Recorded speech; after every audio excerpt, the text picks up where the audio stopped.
Trying to conceive can feel like a full-time job, and it can take a toll on your marriage. The stress, the waiting, the emotions. It's easy to feel disconnected from your partner when you're both navigating the unknown. In today's episode, I'm joined by couples therapist and relationship consultant Miranda to talk about how to protect your marriage during the trying to conceive journey and beyond. We're diving into the small, daily habits that keep couples connected, how to navigate communication challenges, and why maintaining intimacy outside your fertile window is so important.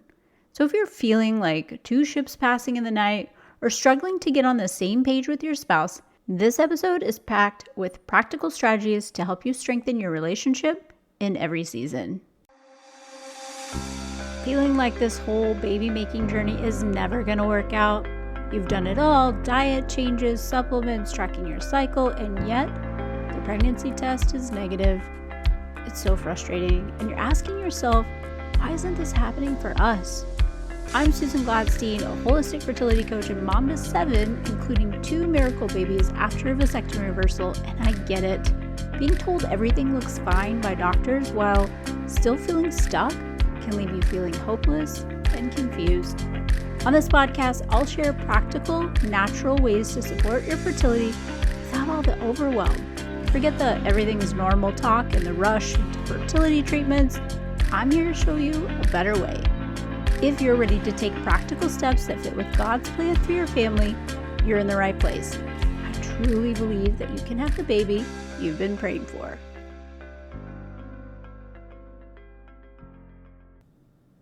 If you're deep in your fertility journey, feeling like it's taking over every conversation, every thought, and every moment with your partner, I see you. Imagine stepping away from the stress, the tracking, and the endless what ifs, and instead reconnecting with your spouse in one of the most breathtaking places in the world. I'm putting together something truly special, a luxury fertility retreat in Costa Rica designed just for couples on this journey. It's a chance to rest, reset, and rekindle your connection without the pressure of timing things right. We're talking expert fertility guidance, deep relaxation, and intimate moments to strengthen your bond, all in a setting that feels like paradise. Spots are going to be super limited, and I want you to be the first to know when doors open. So head to susangladstein.com/fertility-retreat to join the waitlist and get all the details first. I am so excited to welcome Miranda to the show. She's a couples therapist, relationship consultant, and the host of the Love After Lullabies podcast. With over 13 years of experience, she specializes in helping couples navigate the profound relationship shifts that come with parenthood. She's passionate about equipping partners with the tools to maintain intimacy, strengthen communication, and work through conflict, especially in the transition from trying to conceive to welcoming a baby. I'd love to start by hearing a little bit more about your journey and what led you to specialize in helping couples during this stage of life. Yeah, thank you so much for having me, Susan. It's so nice to be on the other end of podcasting. So I went down this path, the short of it is I decided to go into couples therapy when I opened up my own practice. And I noticed that there was a shift with my couples, when they had children. And I was like, this is where I want to go. Like I was drawn to it in some way. The energy was there because over, the majority of relationships, even if a couple feels like they're in a really, really strong place with communication and conflict tools, overwhelmingly, the majority of them suffer a drastic decline in their relationship satisfaction after having a baby. And I was like, I want to do something here. So I got really involved with the Gottmans. I'm not sure if you're aware of them. They're couples therapist in Seattle, which is so great that they're so close. And they have this whole program called Bringing Baby Home, which I'm an educator for as well. So throughout the years, I did workshops and really loved the psychoeducational piece, really loved the aha moments that couples would find in talking about their story of pre-parent and heading into this new journey of becoming parents. And so did a private practice, still doing it now to this day, but I'm transitioning into preventative relationship coach is what I like to classify as. So doing a lot of preventative work around this specific topic and also premarital or pre-committal type work. So I think the coaching allows me to be more real with couples and not have my therapy hat on, and I get to just do more and have it more catered to them. And so it's just been really fun. I love that. And it's so true. I think that, I mean, my husband and I have a blended family, so we brought in his, hers, and exes and all the drama that Yeah. sometimes can come with that. And it's not an easy. I always say blended families are not for the faint at heart. Right. And so I think it's so powerful to have somebody that is equipping people with the tools and skills to communicate. Fortunately, my husband had a very solid foundation of communication. We met 4 days before he deployed for 8 months to the Middle Oh East. my So goodness. all we had was communication in the first like year plus of our relationship, which I'm very, very thankful for. Mm. But if I know a lot of couples don't necessarily, it's not their strong suit and whatever. That was back before iPhones even. So it was like texting on the like flip phones and things, Yeah, which nice. is which was a lot. But it is really it's really hard when you bring kids into the mix and jobs. And I think like our society is so just busy and distracted. And if you're not very intentional about making time for your spouse, Yeah. you can just drift apart. And it happens a lot. Is Yeah. that something that you see? Yeah, and I noticed this too, especially with expectant parents who are either trying or currently pregnant. If they have a strong relationship, there's a tendency to think, we're going to be fine. We got this in the bag. It's totally fine. We don't need the help. And then baby is here and they're like, oh my, okay, I didn't think about not only their own dynamics, but also thinking about extended family and expectations around what you have, what your partner has, what the other family members have. Our world right now is so individualized, and that whole sense of community is kind of falling away, which is really difficult, just adds a whole nother strain. Yes. And obviously, trying to conceive is this whole other emotional roller coaster. Mhm. What are some small, sort of like daily habits that you could recommend to help partners stay connected instead of letting the stress of it create distance? Yeah, yeah. It's a great question. I like to have couples really evaluate is it that what are the ways in which you express love and what are the ways in which you feel loved by your partner? A lot of people can relate to this by the love languages. I think most of us have heard of that. If that works for you, great. I like to go very specific. So those tiny moments of, for example, for me, when my partner brings me coffee in the morning, that is like the biggest show of love that he can do. So really sitting down with your partner of like, this is the that exact moment that makes me feel loved and naming it. Because I find that once you are in the midst of becoming pregnant and or, new parents, those rituals and those little moments are the first things to go. So if you name it, write it down even. Um, I think there's also an expectation too that, oh, we're going to continue date nights. But the thing about date nights is they will fall away unless you have like a huge community of support around you to be able to, allow that for yourself. But exhaustion and money and all of these things. So really finding the moments throughout the day, being intentional about departing and coming home together. Like, what do you do when your partner comes home or when you walk through the door? What's the first thing you do? Do you put your stuff down and like go wash your hands? Or do you reach for your partner and give them a big, juicy hug? So those tiny little moments of really putting a lot of energy into that is the biggest thing that I can recommend. Those small things frequently are going to help. You don't have to worry about the extravagant date nights. Yeah, I find that, when you're dating and whatever, it's like you do all of those things because you want to, and then a lot of times when you get married, it's like it just becomes so routine and unless you're very intentional about it. And I think like even for me personally, being able to speak up about what I need was like a huge epiphany for me because I didn't grow up in a family that necessarily did that. I'm a people pleaser by nature, so I was always like, okay, I just want to make you happy. And a lot of times my own happiness was suffering. And I had to be, I guess, brave. I don't know if that's the right word, but brave enough to speak about what I need. So I kind of have gotten at this point where my husband and I have spent too much time like passing in the night and hi, how are you? And whatever. He's a firefighter, so he's on shift Yeah. every couple of days. And then if he's doing overtime, I might go 4 or 5 days without seeing him. Hmm. And we both were military, so we've done the deployment thing and single parenting and all of that. But I kind of have to just say, like, okay, I need some love.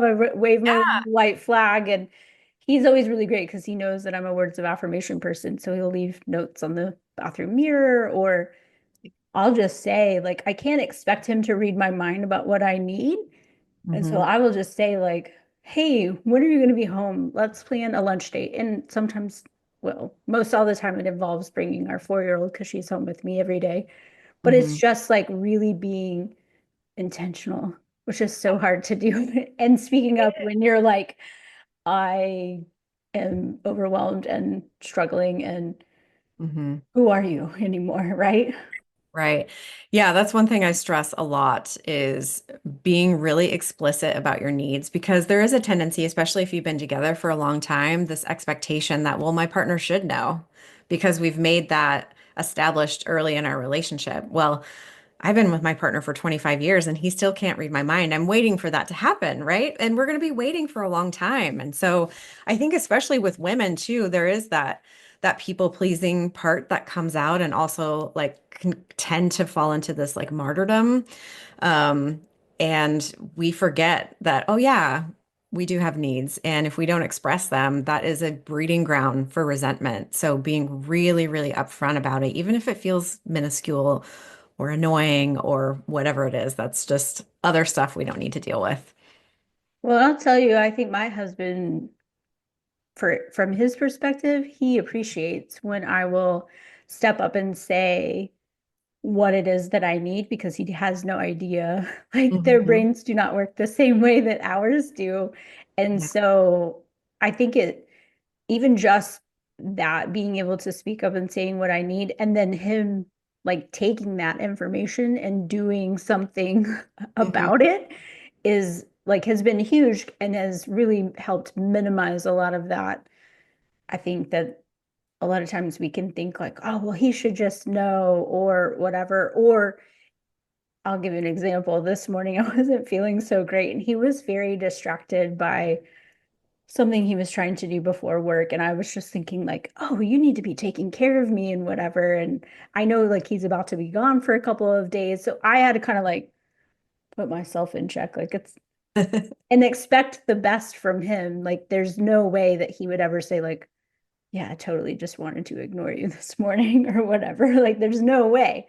But there's a lot of people who are listening who maybe they've already got kids, maybe it's a blended family, and they're trying to conceive again. My husband and I were married for 9 years before we decided to start all over. And how can they prioritize their marriage while balancing parenting, trying to conceive, life's demands, all the things? Mhm. Yeah, that's the ultimate question, right? And we want to maintain this positive perspective with our partner. And that positive perspective means that this example you just shared of, oh, putting yourself in check of like, my partner doesn't really, mean what is potentially being translated in my head, right? We are viewing the relationship with overall positive regard. We're giving our partner the benefit of the doubt. That's what we want to stay in. But in order to stay in that place, we have to really maintain our friendship and really express our appreciations. My husband and I say thank you for the dumbest stuff. Like the stuff that we have to do every single day or every single week. I got annoyed because I took the trash out and my partner's like, "Hey, thanks for taking the trash out." I'm like, "What do you mean? I do this all the time." Like, and then it really was like, "Oh yeah, actually it feels good to hear it." So even if it's been expressed before, really voicing that appreciation, maintaining the friendship and the time that you have together, how is it? Is it quality time? Now, don't get me wrong. At the end of the day, when my partner and I, after we've checked in, we're like, okay, we just need to zone out and watch a show before bed. That's kind of what we do, but we still enjoy and talk about it together. So the times that you are together, and especially for you and your partner, you have days apart, sending those texts throughout the day. My partner and I do the Marco Polo app, which is kind of fun. It's kind of like Snapchat, I think. I'm not familiar with Snapchat, but we send, messages to each other, and it's just a nice way to remain connected. I do love some little, flirtation things that we might have done way back in the day.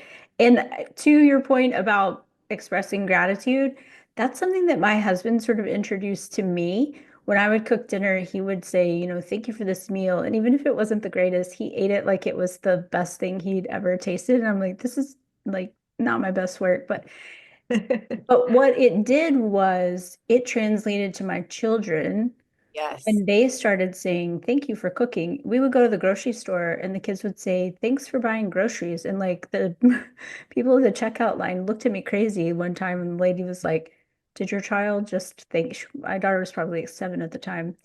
Did she just thank you for buying groceries? And I was like, yes. But it did, even if we paid for meals, he was like very insistent on them being grateful. Mhm. And man, it's just translated to where now I have 2 adult children who are, just in their own relationships and navigating that. But like just that one act, certainly, again, my love language is words of affirmation. So you can Mhm. never tell me how great I am enough. But Yeah. expressing that gratitude just in relationship with one another and what that had done to my kids, like, man, Mhm. I look back and with all sorts of gratitude that he brought that to our family because that's not something that was ever modeled to Yeah. us when I was growing up.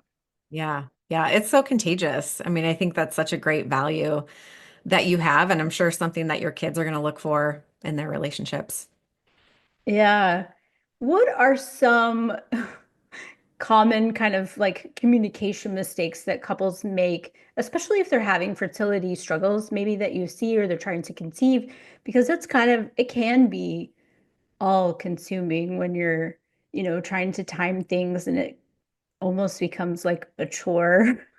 What's Yeah. a better way to sort of approach tough conversations or just connection, maybe even outside of your fertile window? What are Mhm. some tips and tricks that you recommend in that season that can be really challenging? Yeah, I mean, it's a dicey topic because not only do you have the stress of the timing window of fertility, but there's a lot of shame in this too of, I know speaking from being a woman and it taking a long time for us to conceive our first, there was a lot of like head trash, as my partner calls it, of there's something wrong with me. My husband's sperm looks great, it must be me. And really feeling this lack of, being a woman or whatnot. So really opening up to your partner about some of those feelings, because I think when we're really stressed out, a lot of those vulnerable feelings and fears that we have come out as criticism. And it comes out in a way that can feel a little bit attacking or blaming to our partner or self-deprecating as well. So, really opening up about feelings. And my favorite tip for that is oftentimes we use the word like after feel. So, if I say, I feel like, immediately when you use that word, it deflects off of you and it can turn into a critical statement. So, the next word after feel, use an emotion word. I feel stressed. I feel lost, I feel loved, I feel unappreciated, whatever that is, because it really invites the conversation to have more of a, vulnerable type conversation and leaving kind of the criticism and all the yucky, hot pokes out of it as much as you can. That's one thing that I sort of had to learn, I don't know, later in life is that a lot of times if I hadn't processed my own emotions about what I was feeling and I just like, word vomited or whatever, it's like Mhm. once you say something, you can't really take it back. Yeah, So like I had to be very intentional. And there were nights, they always say like, don't go to bed upset. But like there were nights where I would tell my husband, like, I'm not in a space to talk about it. And tomorrow when I'm not stressed and tired and angry or whatever the thing was, like let's come back to it. And so we didn't have to like solve world hunger exactly. before we went to bed, but like even just realizing that I needed to process my own, because then once I was well rested, I probably Mhm. could think a lot clearer and articulate in a less like stress, frantic, hurt, Mhm. whatever it was that I was feeling at the moment. So sometimes it's just like, it's okay to take a time out, right? Yes, that the advice of never going to bed angry is the worst possible advice for couples because you're forcing a repair that your brain is not in a place to be able to do that. So I've always said it's never too late to repair and it's never too late to voice any appreciation as well. So the couples who make it tend to have more breaks when things start to get heated. And especially around, trying to conceive. It's just so difficult and challenging. And to your point earlier about asking for needs, sometimes for those of us who just need to share our emotions, in a heterosexual couple, stereotypically speaking, men love to problem solve. And so if we're sharing our emotions, they can maybe go into this place of, gosh, I don't like seeing my partner this way. How can I fix this? And then we left feeling unheard. So expressing your needs right at the start, I had to do this with my partner of like, hey, I just need to verbal vomit to you for a minute versus, hey, I got something I need your help fixing. And so he knew right away, so I can go into whatever need I needed to be met. And it alleviated so much conflict for us. Which is like something I kind of had to learn because I'm the fixer, I'm the problem solver. So a lot of times my husband would come to me and want to like just express emotions. And here I am like fixing it. And he was like, I mean, it finally came to the point where he was like, no, I, Yeah. I don't want you to fix it. But I had to sort of like learn that about myself because I am very much just like, I Hmm. can see the big picture and I can come to the solution, oftentimes a lot quicker than he can. So it Hmm. was like, no, just do this and then do that. It's like, no, I just wanted to tell you that my boss is a jerk. Like, oh, okay, Yeah. whatever it is, right?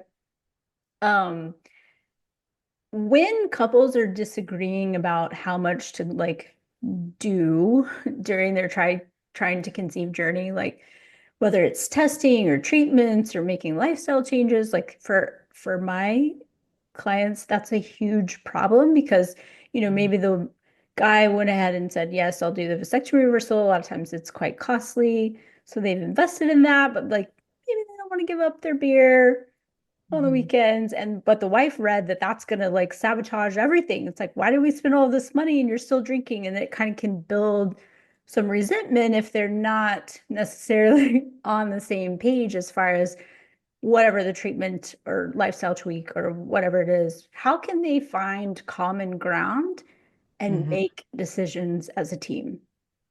Oh, that is so hard because there's no compromise with kids, you can't compromise. So I think one of the biggest letdowns that I've seen that couples have experienced is a difference of expectation.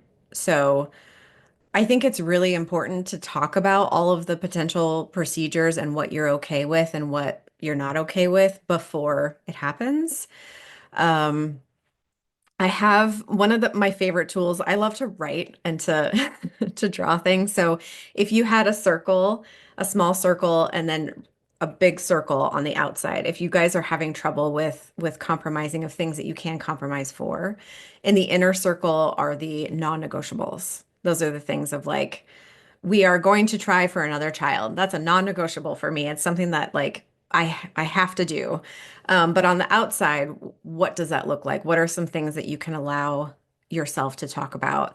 I think the biggest difference and conflict that comes out is a rub against values.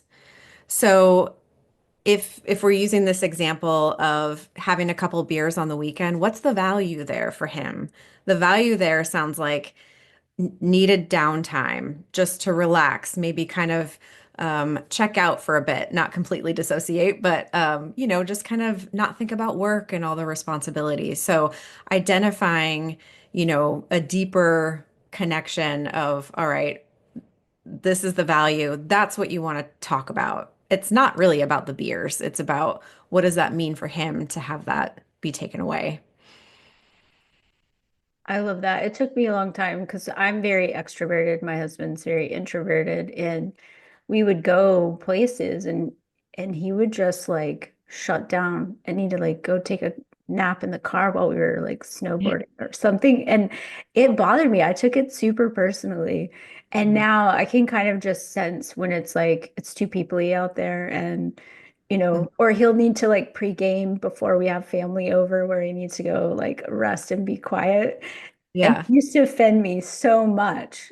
And I had to realize like it wasn't about me. I had to, it really was not about me, but like really, Mhm. oh, hey, like now I'll schedule in time so that I know that, he's on his A game. I mean, he has a crazy schedule as it is. So, but Yeah. just being like, allow him that space to do what Mhm. he needs to do to be his best was like such an epiphany for me. Yeah, that's one of the most common perpetual problems that couples have is introvert extrovert.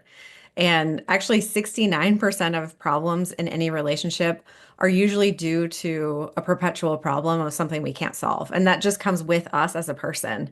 So talking about events or things as they come up every single time is going to set you up for success because as soon as we stop talking about it, then another breeding ground for resentment, right? Of like, hey, I've got this work event. I really want you to come, but I know there's going to be a lot of people there. So, what feels good to you? Do you want to Uber home early? Do you want to take the car and I can hitch a ride with my coworker? Or really pre-planning and talking about those expectations. Yes. And even just talking about the whole resentment thing, like I have clients who've been in, the trying to conceive space for 2, 3, 5 years. Mhm. And they were realizing that they were going into like the fertile window, essentially, like almost expecting that it wasn't going to happen for whatever reason and having sort of resentment towards their spouse. And it's really hard to like connect. And I'm a big person of like, let's connect outside of our fertile window because that's how God intended it. And we need to maintain that sort of relationship so it's not just like a job or a chore. Because a lot of times guys will say, and this is anecdotally from their wives, like, oh yeah, my husband would be like, oh, are we like, is it go time? And then they kind of just feel like they're being used or Yeah. whatever. And that can cause a lot of issues, in both directions. But even just transitioning from, or to parenthood, especially after you've waited for a really long time, it sort of like can shift your relationship dynamic. So how do you recommend that couples sort of protect their bond in that time frame? Especially like even if the early newborn, like that's a whole Right. other ball game, but Yeah. Yeah, I mean, sadly, sex becomes a chore. It feels that way for a lot of couples. There's some rarity of couples that are like, this is so great. We get to have like more sex, and that's great. But it's a very small percentage of couples. And it does create that like, "Ugh, all right, let's do this. The love making aspect isn't quite there. So again, talking about it, telling each other this is temporary, this will pass. It may take some time, especially, if we become pregnant and we have a baby, it will take some time. But eventually, you will be able to reclaim your sex life. And a lot of that has to do with, the caring parent, getting re in touch with their own body because there's going to be so many changes that occur. And not only just like getting back on the horse again, because we can't really do that depending on injuries or, recovery time, but just like getting back in touch with our own bodies. Talking almost like how do I want to word this? It's like having sex again or making love again for the first time, you know, really coming into it carefully, but recognizing when you're in it, when you're in the thick of it, it's so difficult, reminding each other we're on the same team, we still love each other. This is hard, but we will get through it. Yeah, and I think that like even in my own experience, so it took us 2 years to get our vasectomy reversal baby, and his numbers were great. They said everything looked fine on my end, but I really took it like it's me. I'm the problem. I'm approaching 40, and surely there's something wrong with me. And I think that I took his just belief it would happen in the time that it was supposed to as Mhm. like not nearly as like painful in the way as it was for me. It was a very emotional, like I wanted it happening like yesterday. And now, certainly going through it, I can look back and realize that, man, all the foundational stuff that we were able to do mentally, physically, emotionally, spiritually, together and individually, I wouldn't trade any of that we were very intentional in that 2 years about. I wouldn't trade that for anything, even though it was really terrible. And again, still wanted a baby like yesterday and it wasn't happening. But I think that it's so challenging when you're just in it to sort of just have that belief. I mean, that's the biggest thing that I see from my clients is like maybe their spouse believes, but they're kind of not really there. It's like it's not going to happen. You have that doubt and the stress. And for me, when I'm talking to clients and it's always about the stress, really, like the stress of trying to conceive. When you're stressed out, your body's not going to be like, yes, I need to bring another life form on to suck the life out of you. When they're just like your body's just in survival mode. So, and in that sense, I kind of am like, well, if it is stressing you out to, you know, track your fertile window, like please have dates outside of that. Please connect outside of that time frame in like you know, and not such a chore sort of way, which can be really hard. Like, how do psych yourself up to feel Mhm. sexy or whatever if maybe you're not feeling that way because Mhm. it's not happening the way you wanted it to? Yeah, yeah. And for partners too, I know that there's a tendency, especially if they're really positive about it, to dismiss the feelings of like, oh, it's going to be fine. Don't stress. Don't stress about it because that's not good. Well, that's absolutely not going to be helpful. So, really being careful to hear your partner's stress and fears and validate them of like, I know this is really stressful, but we're here together. We're in it together. Let's go to a comedy show. Anything you could do to laugh, get that cortisol out. So being the supportive partner, I know it's easier to say like it's gonna happen, but sometimes that can just add to the negative feelings and the stress. For sure.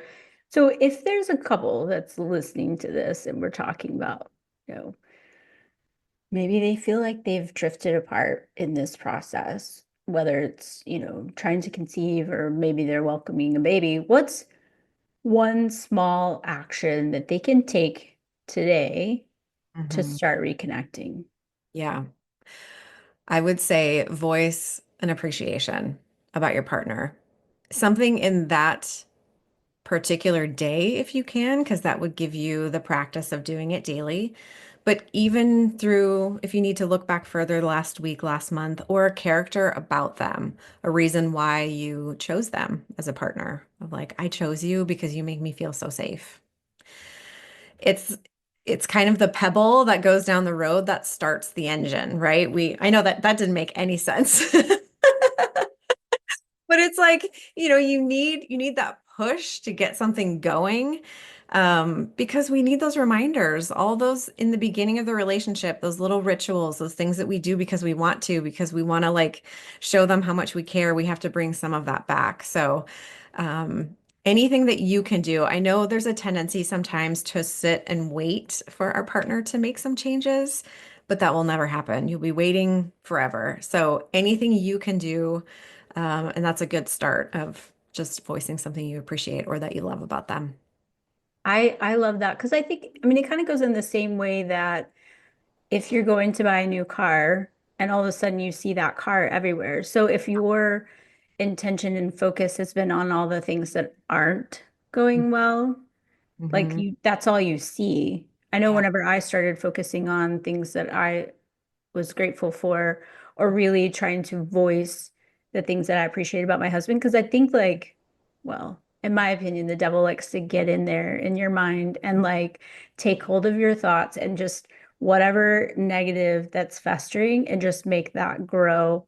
And it's almost human nature to where you're like, he never does anything right or whatever. And it's like, if you can just stop and think about the things that they are doing well, Mm-hmm. in my experience, like, and different studies have talked about even focusing on gratitude can change your brain chemistry to be more positive, even if you're not naturally that way. If you keep Yeah. that practice going, it was a game changer for me personally. Just and so when I'm stuck in that like negative mode of like he isn't ever here and I have to do it all alone, and he's so like I have to stop and say, I'm so grateful that I get to be home with my baby and that I have the opportunity to take care of our house and make sure that it's nice when he gets here. And when I start voicing that, you know, I get he comes home and says, Wow, you look beautiful today. I told him, though, like, I don't know what you've been listening to that told you to say that, but thank you because I really needed to hear that. I feel like a big pregnant blob right now. So thanks for that. Yeah, giving yourself a challenge too. I can't remember if this is a podcast I listened to or a book I read, but this woman gave the example of how frustrated she was when she saw her husband's clothes on the floor. She's like, "Oh God, he's such a slob. This is so annoying." But really changing it of like, "Oh, look at this. He couldn't even wait to jump into bed with me last night." You know, just changing it a little bit. So if you find yourself really kind of feeding into some of that negative energy or those negative stories. We all have these stories that we tell ourselves in our heads. If we see something, we're like, it's because of this, taking a pause and being like, is that really the case? Like, how can I kind of shift this? And it's similar with, finding gratitude and things. Like it really does change the energy, and you're the energy that you bring out there, and whatever energy you have, that's what's going to come to you. So little tiny steps. You don't have to like make a big shift. Or if you like to journal too, just jotting down, things that you appreciate or things that you're grateful for in the relationship. I love that. And I know for me personally, the thing that I don't know, there's like the meme where it says like, oh, when the wife puts the phone down, like everyone needs to do it, but like you don't tell them, and then you just sit there and you're kind of staring at your spouse because they're still scrolling their phone.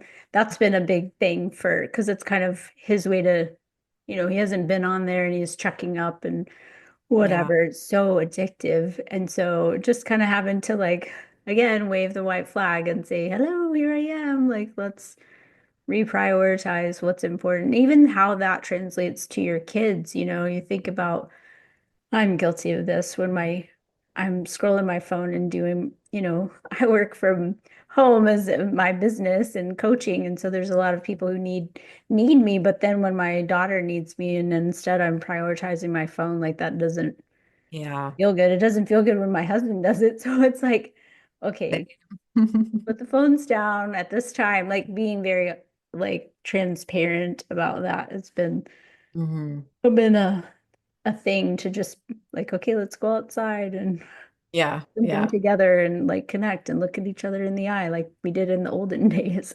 Right. Back in the 1900s. Yeah, exactly.